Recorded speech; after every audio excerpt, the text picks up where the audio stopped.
Hello, guys. Today we will be talking about yes, 60 secrets of persuasion. All right.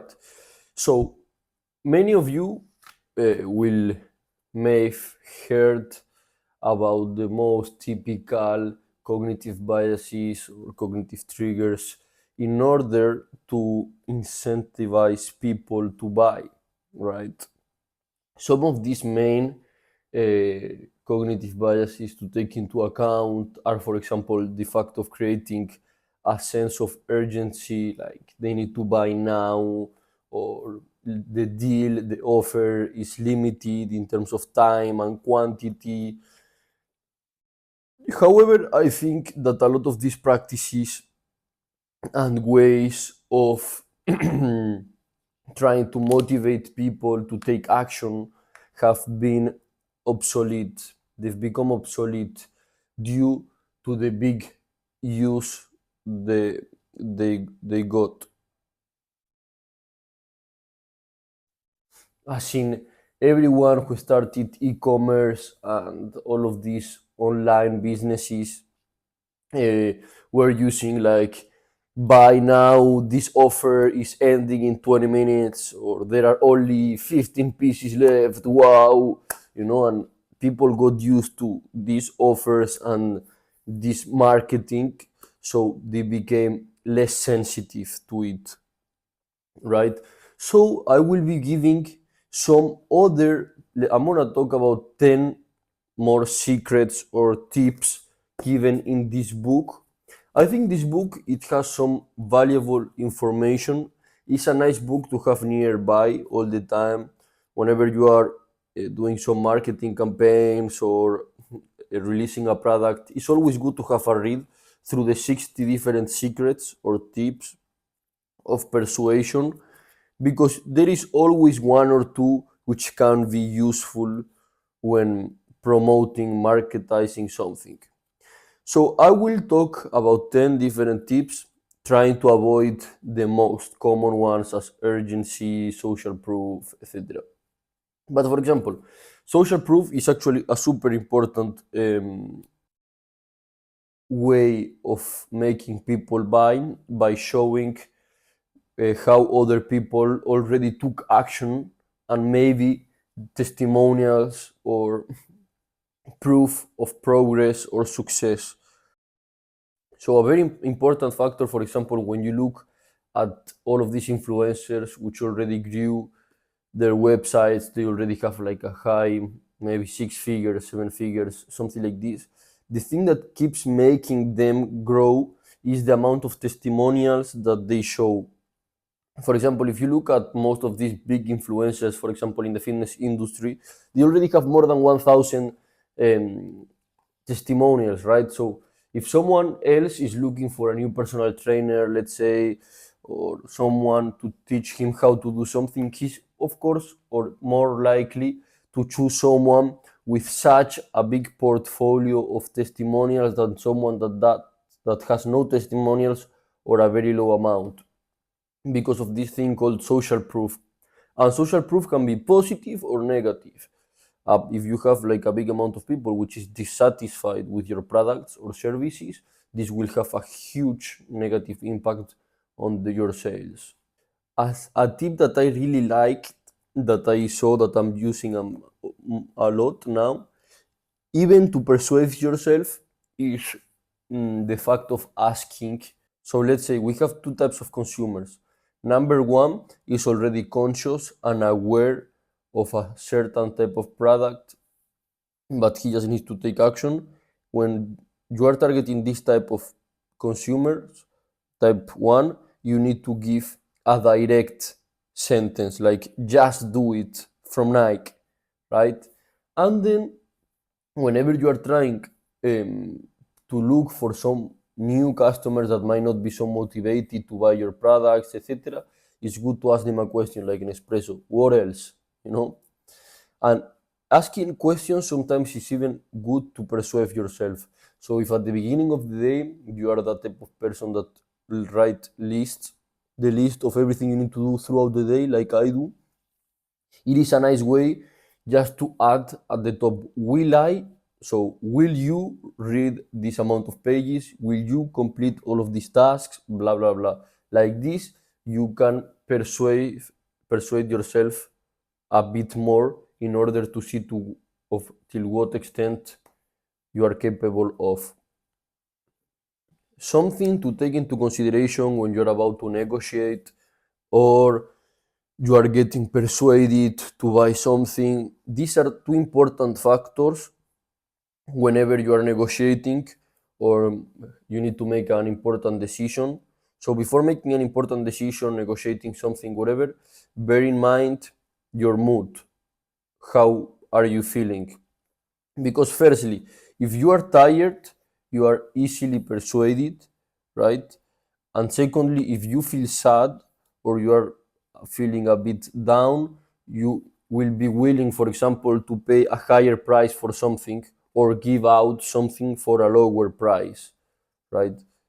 It's not ethical to make someone sad in order to win the negotiation or take advantage. But if you ever are in an important situation where you need to make a decision, firstly consider as well how are you feeling, the current situation you are at, etc., before making an unwise decision. This one I knew it already before reading the book, but I'm gonna let you know just guys in case. And is that people will be more likely to stick with programs and tasks if you can offer them some evidence of how they've already made progress towards completing them. A simple example for this is if you're starting a business or whatever and you have these small loyalty cards that you give out to your clients whenever they make their first purchase, is giving them a loyalty card. Let's say if it has 10 stars till they receive their gift, cross out the first two. So is it is it proven that the amount of people that finish and the rate in which they finish the loyalty card is faster and larger whenever they give people the first two stars or holes ticked already, even though if at the end is the same amount of numbers or sessions they need to be completed, just by seeing the first two completed, they are more motivated and eager to finish it. As well, here they say that whenever you are making your headlines or offers, maybe it's a good idea to make them rhyme. So, ads that rhyme are more likable, memorable, and easily repeated to others. But could it be that rhyming statements are also seen as more accurate and truthful? Yes. Statements that rhyme are seen as more accurate than those that don't.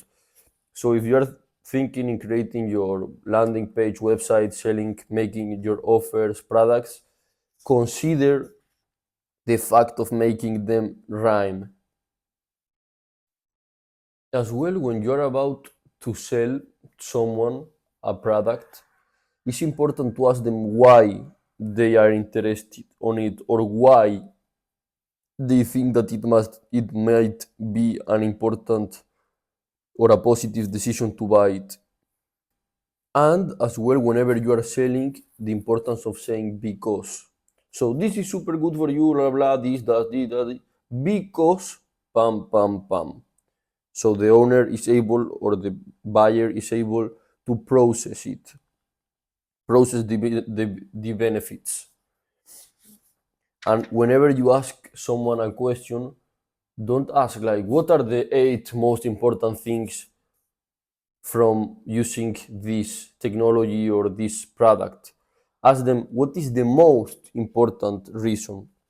Because sometimes if you ask them for five, six, seven, eight reasons, they might not be able to come up easily with them. So they might change of opinion. So you just say, what is the most important factor for you of encouraging or improving, I don't know, Google reviews? So that's one question, right? And then they'll say because it improves public image, and some other will pop up easily in their mind, so this will motivate them to buy, to improve. Something that I knew but I don't know if you guys will know is retail rejection. You know, whenever you go maybe to some luxury stores like Louis Vuitton, Yves Saint Laurent, all of these luxury goods stores, sometimes it depends. If they see that you are already a buyer, they will treat you nice. But if they see that you aren't a common buyer from luxury goods, they will treat you with certain social rejection. And this is actually made on purpose in order to make people like their products unattached. It's all like social, it's a cognitive social trigger. So whenever you feel this type of rejection, it's like whenever you are not part of the cool group of people at university, at high school, whatever, this makes you, this increases your motivation to be with part of the group or to buy and wear these products. So it's made on purpose. As well, whenever your company or even yourself you make a mistake, instead, even though if it's a very big mistake, instead of trying to publicly say that it was someone else's fault, sometimes it's even better to recognize your own mistake or the company's mistake as an internal cause, admit it publicly. This can have a much better, a much positive impact on your public image than trying to make it look as if someone else's fault. As people will trust you, they will see that you are transparent, reliable. This is a nice tip. It can be applied on business and on yourself, of course. These things, like all of these tips, there are 60 here. Most of these tips, they can be applied in many different scenarios. They just give you like the idea, and then you need to think it on a different scenario, on your personal life, on a business, whatever. That's why it's always important to have a look at them whenever you need to create something, market a product, or even for yourself, as it can give you some ideas of how to think and how to organize stuff. This one is nice. So it says, what's the best way to turn a weakness into a strength? So mentioning a small drawback of your product creates the perception that the company advertisement of the product is honest and trustworthy. So then you need to link this drawback into a positive statement, which needs to be linked in order to make it, because it's, for example, you cannot say like my car, like I'm selling a second hand car, and I'm telling the buyer, yeah, the tires are super used, but the windows are super clean. This is not a good example.